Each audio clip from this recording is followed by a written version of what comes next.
Assalamualaikum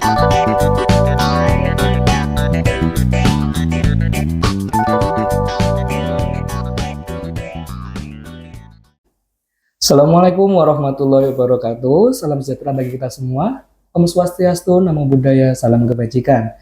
Pada kesempatan kali ini, kita akan berbincang-bincang dengan Puskesmas Karangwen 1 terkait dengan pelayanan publik, di mana sudah ada di sebelah saya Ibu Dr. Maria Ulfa. Ibu Dr. Maria Ulfa. Ibu Dr. Maria Ulfa di sini selaku apa, Ibu? Sebagai Kepala Puskesmas Karangwen 1. Kepala Puskesmas Karangwen 1. Iya. Baik. Ibu, sebelumnya ini saya akan menanyakan sedikit dengan pelayanan publik di Puskesmas Karangwen 1. Untuk kali ini kita ngobrol santuy saja ya, Bu. Ya. Jangan terlalu formal. Betul, ya. Ya. Baik, Ibu, untuk di Puskesmas ini sendiri, apakah ada regulasi tentang standar pelayanan minimal atau SPM, Ibu, yang ditegakkan di Puskesmas Karangwen 1 ini? Baik ya, jadi ini tentang SPM ya. Kita mungkin mengawali dari Undang-Undang Nomor 23 tahun 2014. Di situ mencantumkan tentang bagaimana bentuk kepedulian pemerintah terhadap hak-hak dasar pelayanan kesehatan bagi setiap warga negara. Kemudian turunlah KMK ya. Jadi KMK itu keputusan Kementerian Kesehatan ya, nomor 43 tahun 2019. Pada waktu itu awal mulanya SPM kemudian di istilahnya dicanangkan ya pada waktu itu untuk diselenggarakan pada setiap pelayanan kesehatan, termasuk puskesmas di dalamnya. Kemudian juga diatur juga tentang bagaimana teknis pemenuhan SPM itu di Permenkes nomor Peraturan Menteri Kesehatan nomor 7 tahun 2024 yang merupakan revisi dari peraturan menteri sebelumnya. Jadi sudah diatur, ada regulasinya. Kemudian kita tahu bahwa standar pelayanan minimal yang kemudian disebut dengan SPM itu merupakan jenis-jenis ya atau standar mutu yang kemudian itu menjadi satu pemenuhan kebutuhan masyarakat yang merupakan hak masyarakat yang harus dipenuhi oleh pemerintah daerah. Maka konsepnya yang dulunya SPM itu yang ada 12 pelayanan di dalam SPM itu merupakan kinerja Kementerian Kesehatan, kemudian berubah menjadi kinerja pemerintahan daerah. Tentu itu dengan segala konsekuensi di dalamnya, sehingga SPM ini harus tercapai 100% karena itu menyangkut dengan kinerja pemerintahan daerah. Maka di dalam penyelenggaraan pelayanan kesehatan ini SPM menjadi salah satu acuan bagi pemerintah daerah dalam menyelenggarakan pelayanan kesehatan bagi masyarakat yang mungkin hak-hak itu harus dipenuhi secara minimal, makanya disebut dengan standar pelayanan minimal seperti itu. Kemudian bagaimana implementasinya ya di puskesmas ya, kita tahu bahwa puskesmas itu sebagai unit pelaksana teknis dinas kesehatan, kemudian sebagai fasilitas kesehatan tingkat pertama yang menyelenggarakan pelayanan kesehatan yang meliputi promotif, preventif, kuratif, rehabilitatif yang mengutamakan pelayanan kesehatan ya, yang mengutamakan upaya promotif dan preventif ya. Ini tertuang pada Undang-Undang Kesehatan yang nomor 17 tahun 2023. Sehingga bagaimana SPM ini diimplementasikan di puskesmas terkait dengan regulasi tersebut, sebetulnya kita sudah berjalan ya, sudah sejak dari KMK-nya itu terbit ya tentang pelayanan standar minimal. Kemudian gini, tentu kita di dalam melaksanakan tugas pokok dan fungsinya puskesmas itu kita tetap mengacu kepada regulasi pemerintahan daerah ya yang tercantum dalam RCPMD dan juga sesuai dengan rencana 5 tahunan dinas kesehatan, karena kita sebagai unit pelaksana teknis dinas kesehatan yang bertanggung jawab untuk kesehatan masyarakat di wilayah kerja, di mana wilayah kerja puskesmas itu adalah satu bagian wilayah kerja di kecamatan seperti itu. Lah, kemudian bagaimana penyelenggaranya SPM tersebut di puskesmas gitu, terkait dengan regulasi tadi. Jadi nantinya itu akan terintegrasi dengan program-program kesehatan. Kita kan sekarang konsep puskesmas sudah ILP, integrasi layanan primer, sehingga nanti pelayanan kita itu akan mengacu pada siklus hidup. Program-program kita itu akan dikelompokkan sesuai dengan sasaran-sasaran. Jadi nanti ada klaster-klaster di dalam penyelenggaraannya. Seperti itu. Baik Ibu, sebelumnya terkait dengan SPM nih Bu, di dalam SPM ditetapkan standar minimal Ya. terkait dengan pelayanan. Hal tersebut tidak menutup kemungkinan terkait dengan manajemennya juga Ibu. Assalamualaikum warahmatullahi wabarakatuh. Perkenalkan, nama saya Alvaro Heri Putra dengan NPM 23103741011 Izin bertanya, mengapa Puskesmas harus menerapkan sistem informasi manajemen Puskesmas atau yang biasa dikenal dengan SIMPUS ke dalam bidang pelayanan masyarakat? Terima kasih. Begini ya, jadi SIMPUS itu juga sudah ada regulasinya.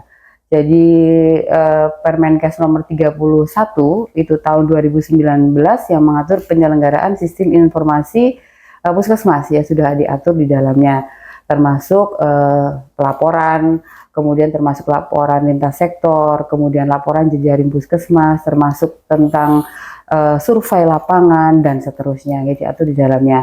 Bagi kami SIMPUS itu seperti rohnya puskesmas. Tanpa SIMPUS kita tidak bisa mengambil keputusan, tanpa SIMPUS informasi kita tidak bisa mengambil satu tindak lanjut, satu kegiatan yang berbasis pada kejadian-kejadian atau evidence base misalnya ya. Jadi SIMPUS ini bagian dari rohnya puskesmas di dalam kita menyelenggarakan pelayanan kesehatan. Jadi kita di puskesmas itu ada dua kegiatan. Kegiatan manajemen dan kegiatan pelayanan seperti itu, sehingga nantinya dengan sistem informasi ini, dengan ketersediaan data dengan SIMPUS kan otomatis berarti menjamin adanya ketersediaan data yang valid, yang akurat, yang berkualitas. Kemudian data tersebut itu juga dengan data tersebut bisa menjadi suatu informasi dalam pengambilan keputusan yang tentunya nanti dibutuhkan pada proses manajemen di puskesmas seperti itu. Jadi SIMPUS itu harus ada karena itu bagian yang sangat penting ya, kalau kita anggap ya itu rohnya dalam kita memberikan pelayanan seperti itu. Baik Ibu, untuk selanjutnya ini ada pertanyaan dari teman kita yaitu Mas Krisna. Saya Krisna Jiwahi Permana dengan NPM 231034101135. Yang ingin saya tanyakan adalah bagaimana cara puskesmas memastikan bahwa pelayanan yang diberikan sesuai dengan standar kesehatan yang berlaku saat ini? Ya, jadi di dalam puskesmas kita pasti kita berharap bahwa pelayanan kita berikan sesuai standar tadi terpenuhi ya, karena merupakan juga satu indikator bagaimana keberhasilan pelayanan kita harus tercapai 100%. Tentu kita dengan melakukan monitoring dan evaluasi, kita ada kegiatan-kegiatan yang terkait dengan monitoring dan evaluasi itu pada saat Lokakarya Mini ya, seperti itu. Nanti kita akan bahas tentang bagaimana apakah kendala, kemudian permasalahan-permasalahan yang ada untuk memastikan bahwa pelayanan tersebut diberikan sesuai dengan standar.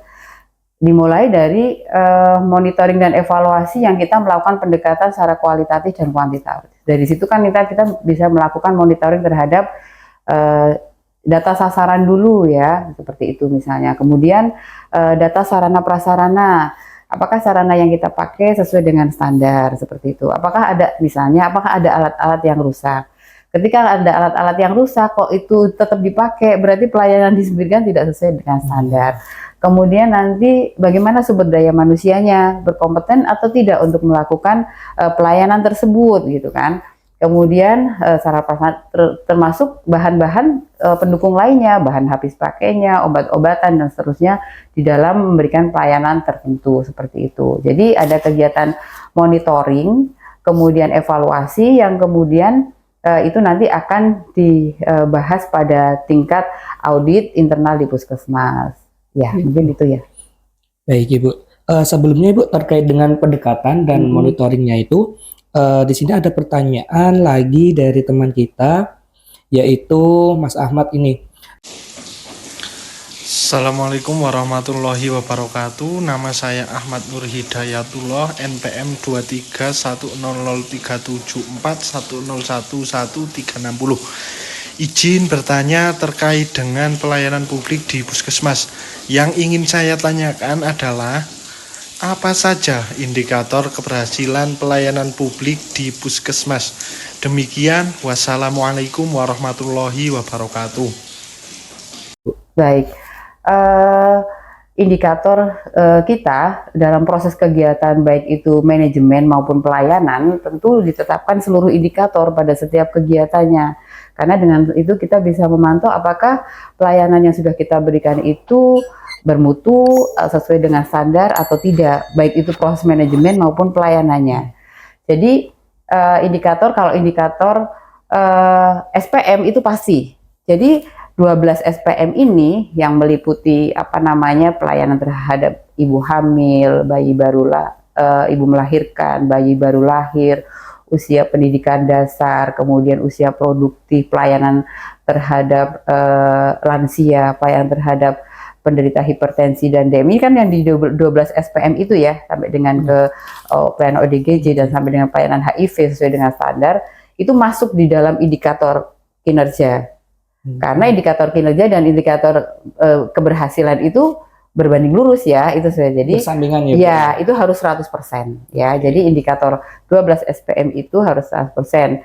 Kemudian ada indikator kinerja kunci, itu yang terkait dengan AKI AKB ya. Jadi satu wilayah atau puskesmas itu dianggap berhasil bagus dalam pelayanan kesehatan apabila tidak ada kematian ibu, tidak ada kematian bayi balita, atau kematian bayi balitanya rendah atau turun gitu ya, ininya ada parameternya. Kemudian kasus gizi buruk atau stunting itu juga menjadi indikator. Kemudian ada indikator yang ditetapkan secara nasional, kita juga harus mengikuti itu. Tidak menular ya, tidak menular itu seperti DM, hipertensi, itu penyakit tidak menular yang sekarang menjadi fokus perhatian ya, dan faktor-faktor resikonya. Kemudian nanti kita tetapkan, jadi kita menetapkan indikator-indikator itu, ada indikator sesuai dengan regulasi nasional, ada indikator yang kita tetapkan sesuai dengan kondisi kita, jadi yang ditetapkan oleh kepala puskesmas. Jadi indikator indikator mutu itu nanti ada indikator di setiap unit-unit layanan. Nanti bisa dilihat ya pada yang kita SK indikator-indikator itu ya, karena masing-masing nanti ada parameternya. Misalnya indikator di unit laboratorium, indikator di lab itu ada parameternya, bagaimana nanti untuk menjamin bahwa pelayanan yang diberikan kita itu sudah sesuai. Kemudian juga ada indikator nasional mutu, itu juga nasional juga sifatnya seperti itu.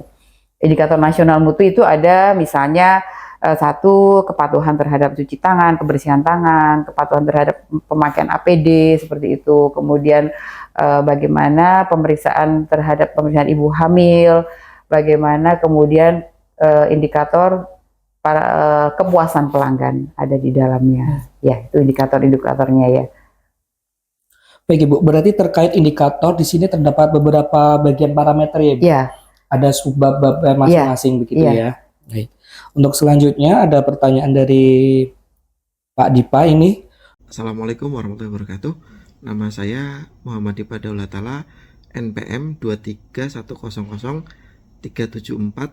231037410111354. Yang ingin saya tanyakan adalah kaitannya dengan akreditasi di puskesmas. Apakah akreditasi di puskesmas kemudian membawa dampak perubahan yang signifikan atau hanya sekedar seremonial saja, dan sejauh mana kemudian akreditasi di puskesmas memberikan dampak kepuasan terhadap pasien? Terima kasih. Waalaikumsalam warahmatullahi wabarakatuh. Ya, Pasti akan sangat berdampak. Jadi akreditasi itu sebuah pengakuan ya, sebuah pengakuan yang dilakukan oleh lembaga LPA, lembaga penyelenggara akreditasi. Tetapi nanti sebuah pengakuan yang nantinya seandainya kita nanti akan mendapat sertifikat ya. Sebenarnya tidak hanya kita untuk memperoleh sertifikat itu karena untuk syarat tertentu misalnya ya, karena dengan sertifikat akreditasi itu juga salah satunya menjadi syarat untuk MOU kita dengan BPJS ya. Tetapi di dalamnya ada hal yang lebih penting lagi ya, apalagi tadi dikatakan hanya sekedar seremonial ya. Sebetulnya di situ akreditasi adalah pengakuan terhadap kita ya, fasilitas pelayanan publik puskesmas ya, yang memberikan pelayanan kesehatan bahwa pelayanan kita berikan itu sudah sesuai dengan standar, sudah sesuai dengan mutu yang sudah sudah sesuai dengan mutu yang sudah yang ditetapkan ya, seperti itu. Sehingga bagi kita akreditasi ini suatu proses evaluasi yang komprehensif dan berkelanjutan untuk terus melakukan perbaikan-perbaikan seperti itu. Jadi kalau seremonial kemudian sebagainya itu sebetulnya hanya bagian sisi lain untuk kita bersemangat seperti itu ya, untuk menyemangati proses akreditasi tersebut. Gitu. Baik Ibu, sebelumnya di Puskesmas Karangan 1 ini kan akreditasinya sudah paripurna. Ya. Akan tetapi terkait dengan pelayanan kan tidak semua pasien terkadang merasa puas ya Ibu ya. Iya, betul. Terkadang ada yang masih kurang ini, kurang itu. Nah, lalu bagaimana Puskesmas Karangan 1 ini menyikapi dengan hal tersebut Ibu? Oh baik ya. Jadi kita itu tetap ada media-media untuk bagaimana kita menampung segala komplain, keluhan-keluhan pelanggan terkait dengan pelayanan kita ya. Jadi kita sudah ada melalui kotak saran, kemudian melalui medsos di web keluhan pelanggan, bisa diberikan secara keluhan bisa secara langsung dan seterusnya. Nanti biasanya keluhan-keluhan itu untuk perbaikan kita akan angkat pada kegiatan atau kegiatan yang disebut dengan audit internal seperti itu. Nanti biasanya akan kita rekap keluhannya meliputi apa saja. Setelah itu akan keluar rekomendasi dan itu kita bahas pada kegiatan yang namanya rapat tinjauan manajemen. Seperti itu. Manajemen. Baik Ibu. Terkait dengan hal tersebut Ibu, apakah ada inovasi terbaru yang akan dilakukan Puskesmas Karangan 1 ini untuk meningkatkan pelayanan publik Ibu? Ya, terkait dengan inovasi-inovasinya. Ya, jadi gini, fokus kita terutama di Kabupaten Demak ini masih pada angka kematian ibu dan angka kematian bayi seperti itu, karena itu menjadi harga diri puskesmas, harga diri kepala daerah juga. Kalau kasus kematian ibunya tinggi, kasus kematian bayi tinggi juga gitu ya. Jadi kita ada kegiatan yang terbaru ini ya. Sebetulnya sih kegiatan itu sudah sudah satu bukan hal yang baru, tetapi kita lakukan berkesinambungan yang diharapkan nanti itu bisa akan menekan kematian ibu dan juga kematian bayi. Namanya Bu Hesti Tilikning Bali. Bu Hesti Tilikning Bali. Bu Hesti Tilikning Bali itu jadi istilahnya kita kunjungan ibu hamil, resti, bayi dan balita. Kegiatannya adalah kita melakukan kunjungan-kunjungan kepada sasaran-sasaran ibu hamil di mana dilakukan secara terpadu. Ada Bu Dokter, ada Bu Bidan, ada petugas gizi ya seperti itu. Kemudian juga ada petugas surveillance seperti itu bersama-sama. Jadi setiap hari Sabtu dan Jumat sudah ada penjadwalan khusus namanya Bu Hesti Tilikning Bali. Jadi itu salah satu bentuk bagaimana kita untuk mendekatkan akses pelayanan kepada kelompok masyarakat yang berisiko. Kelompok masyarakat yang berisiko itu ya ibu hamil, bayi, balita seperti itu. Cukup menarik ya Ibu terkait dengan inovasi di sini Bu Hesti Tilikning Bali ini. Ya. Ini hanya ada di Puskesmas Karangan 1 atau di semua puskesmas Ibu? Ya di Karangan 1. Ya. Masing-masing puskesmas juga ada inovasi sesuai dengan permasalahan ya atau kondisi-kondisi atau masalah-masalah yang harus diselesaikan seperti itu. Baik Ibu, terima kasih sebelumnya untuk waktunya dan kesempatannya Ibu, karena sudah meluangkan waktu untuk berbincang-bincang, untuk berdiskusi dengan kita semua. Ada tambahan Ibu barangkali closing statement terkait dengan pelayanan publik atau himbauan kesehatan untuk teman-teman kita nanti yang beli? Ya, jadi memang bagi seluruh masyarakat ya bahwa kesehatan itu menjadi investasi yang sangat berharga, sehingga sekarang puskesmas itu dengan fokus pada siklus hidup ya, jadi untuk menyelenggarakan pelayanan pada seluruh siklus hidup, kita bisa bersama-sama ya, saya berharap bahwa kehadiran Puskesmas Karangawen 1 di tengah-tengah masyarakat itu menjadi sesuatu yang bisa bermanfaat bagaimana kita bisa menyehatkan seluruh masyarakat Indonesia. Seperti itu. Baik, kemudian terima kasih Ibu Ulfa atas kesempatannya. Cukup kita akhiri pada kesempatan kali ini. Baik. Untuk teman-teman, jangan lupa jaga kesehatan dikarenakan musim tidak menentu ya Ibu ya. Ya, betul. Baik, sebelumnya saya tutup. Wassalamualaikum warahmatullahi wabarakatuh. Waalaikumsalam warahmatullahi wabarakatuh.